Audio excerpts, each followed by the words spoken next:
Hello friends, Pillaiyar சதுர்த்திக்கு இன்னொரு கம்பிக்கோலம் பார்க்கலாமா? சுற்றியும் ஒரு சின்ன சின்ன பூ போட்டு நடுவில் ஒரு கம்பிக்கோலம் கொஞ்சம் வித்தியாசமாக இருக்கும். போட்டு பார்க்கலாம் வாங்க. ஹலோ ஃப்ரெண்ட், நடுவில் 9 புள்ளி, அடுத்தது 8, அடுத்தது 7, அடுத்தது 6, அடுத்தது 5, எல்லாமே எடப்புள்ளி. இப்போது இந்த நடுப்புள்ளியை புள்ளியாக வைக்காமல் ஒரு ரவுண்டாக போட்டிருக்கேன். அதை சுற்றி இன்னொரு ரவுண்டு கூட போட்டுக்கலாம். இப்போது இதை சுற்றி இந்த நடுப்புள்ளியை சுற்றி 6 புள்ளி இருக்குது இல்லையா, அதை சுற்றி ஒரு ரவுண்டு போட்டுக்கலாம். அடுத்த ரவுண்டு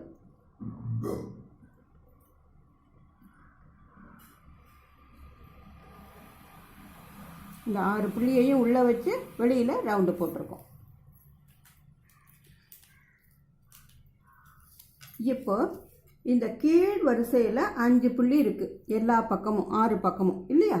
இந்த புள்ளிக்கு நம்ம இங்கேருந்து ஒரு கம்பி கொண்டு வரணும். இந்த நடுவுலேருந்து இப்படி ஒரு கம்பியை கொண்டு வந்து இந்த 4 புள்ளி டைமண்ட் மாதிரி நடுவில் இருக்குது இல்லையா, அதை ஒரு சுற்றிக்கிட்டு கீழே இந்த 5 புள்ளியில் ஃபஸ்ட்டு புள்ளியை கீழே இப்படி வந்து இதை கொண்டு இதில் சேர்க்கணும். இதே போல் இப்போ 6 பக்கமும் போட போகிறோம். இந்த 6 புள்ளி இருக்குல்ல, இந்த புள்ளியை நடுவில் வச்சு இங்கேருந்து 2 கோடு ஆரம்பித்து இந்த 5 புள்ளியோட கடைசி புள்ளிக்கு வரோம். இப்போ அடுத்தது போடுவோமா வாங்க. இப்போ இந்த புள்ளிக்கு வரப்போகிறோம். இங்கேருந்து இப்படி வந்து இந்த நடுவில் 4 புள்ளி டைமண்ட் மாதிரி சொன்னால அதை இப்படி சுற்றிக்கிட்டு இந்த கார்னர் புள்ளி 5 புள்ளிக்கு வந்து இதை கொண்டு போய் இதில் ஜாயின் பண்ணணும். இப்போ அடுத்தது இந்த 5 புள்ளியில் இந்த பக்கம் இருக்க லாஸ்ட்டு புள்ளியை கவர் பண்ண போகிறோம். இப்போ பாருங்கள், இங்கேருந்து இந்த 6 புள்ளி உள்ளே இருக்கிறதுல இதில் 3வது புள்ளி போட போகிறோம். இங்கேருந்து வந்து இப்படி வந்து இந்த நடுவில் டைமண்ட் மாதிரி 4 புள்ளி சொன்னால அது வழியாக வந்து இந்த பக்கம் இருக்க அந்த 5வது புள்ளியை சுற்றிக்கிட்டு இதில் கொண்டு போய் சேர்க்க போகிறோம். இப்போ அடுத்தது இந்த 5வது புள்ளியில் கீழே வரப்போகிறோம்.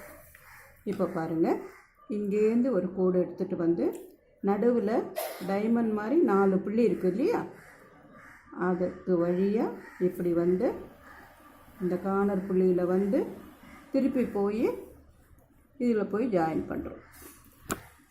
இப்போ 5 பக்கமும் போட்டுட்டோம். இது 6வது, இந்த 5 புள்ளியோட லாஸ்ட்டு புள்ளியில் வரப்போகிறோம். இங்கேருந்து ஒரு கோடு கொண்டு வந்து இந்த நடுவில் 4 புள்ளி இருக்குல்ல டைமண்டு, அது வழியாக வந்து இந்த கார்னர் புள்ளியை சுற்றிக்கிட்டு இப்படி போய் ஆரம்பித்த இடத்துல கொண்டு போய் முடிக்கிறோம். இப்போ 6 பக்கமும் போட்டுக்கணும். இப்போ இடையில என்ன பண்ண போகிறோம்னா, இந்த பக்கம் 4 புள்ளி டைமண்ட் மாதிரி இருக்குது பாருங்கள், இங்கே ஒன்று, இங்கே ஒன்று, மேலே ஒன்று, கீழே ஒன்று, நடுவில் இருக்குது பாருங்கள்.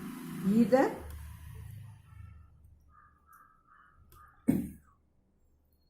இப்படி போட போகிறோம். இதே போல் 6 பக்கமும் இங்கே பாருங்கள், டைமண்ட் மாதிரி புள்ளி. இந்த ரவுண்டு போட்டோம்னா அந்த ரவுண்டுலேருந்து ஆரம்பித்து இந்த டைமண்டை சுற்றிக்கிட்டு இப்படி வந்து இங்கே கொண்டு போய் சேர்க்குறோம்.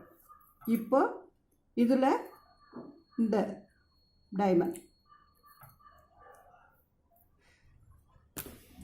இப்போ லாஸ்ட் டைமண்ட், இதுக்குள்ளே இருக்க இந்த 2 புள்ளியும் மேலே ஒரு புள்ளி கீழே ஒரு புள்ளி டைமண்ட், இதை கரெக்டாக நமக்கு பிடிபடணுங்கிறதுக்காக தான் நம்ம தனித்தனி கலரில் இதை போட்டிருக்கோம். எங்கே கம்பி ஆரம்பிக்குது எங்கே முடியுதுங்கிறத நம்ம இதை வச்சு ஈஸியாக புரிஞ்சிக்க முடியும். இப்போ இந்த ரவுண்டு போட்டோம்ல 6 புள்ளி, அதுக்கு கீழே ஒரு புள்ளி இருக்குது நேராக இல்லையா, அதை ஒரு ரவுண்ட் பண்ணிக்கலாம். இந்த புள்ளி அதே போல் இந்த ரவுண்டுக்கும் கீழே இருக்கிற ஒரு புள்ளி ஃபஸ்ட்டு புள்ளி, அதை ரவுண்ட் பண்ணுறோம். 6வது புள்ளி ரவுண்ட் பண்ணியாச்சு.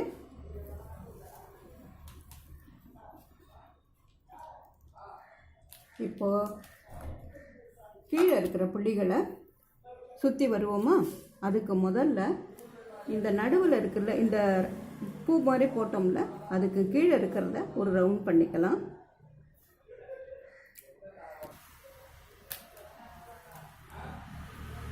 வரலாம். இங்கேருந்து ஆரம்பித்து இது வழியாக இப்படி வந்து இதை சுற்றிக்கிட்டு இப்படி போய் இதை சுற்றத்துக்கு பதிலாக தான் நம்ம ஆல்ரெடி ரவுண்டு போட்டிருக்கோம் வேறு கலரில்.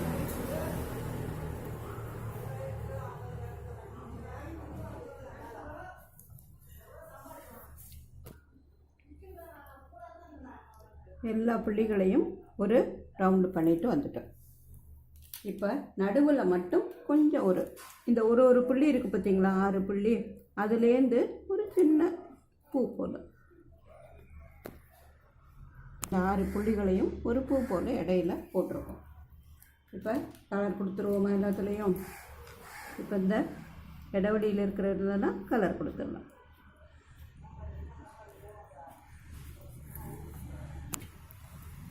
இந்த இடத்துல ஒரு கலர் கொடுக்கலாம்.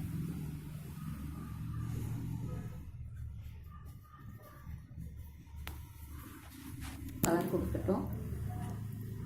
இதில் ஒரு சின்ன பூ போல் போடுவோம். சும்மா இருக்குல்ல இதெல்லாம், இதோட ஒரு பூ மாதிரி போட்டால் இன்னும் கொஞ்சம் அழகாக இருக்கும். இந்த பக்கம் ஒன்று, இந்த பக்கம் ஒன்று, நடுவில் இருக்கிறது வேறு கலரில் போடலாம். இப்போது இந்த டைமண்ட் மாதிரி போட்டோம்ல, அதில் ஒரு சின்ன டிசைன் போடலாம். இந்த பக்கம் ஒன்றும் இந்த பக்கம் ஒன்றும் போடு.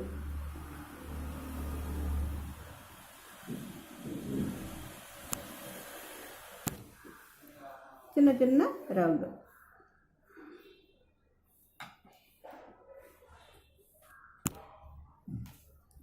இப்போ இந்த ரெண்டு இது போட்டோம்ல, இதுக்கு கீழே இன்னொரு கலரில் இன்னொரு பூ போல் போடலாம்.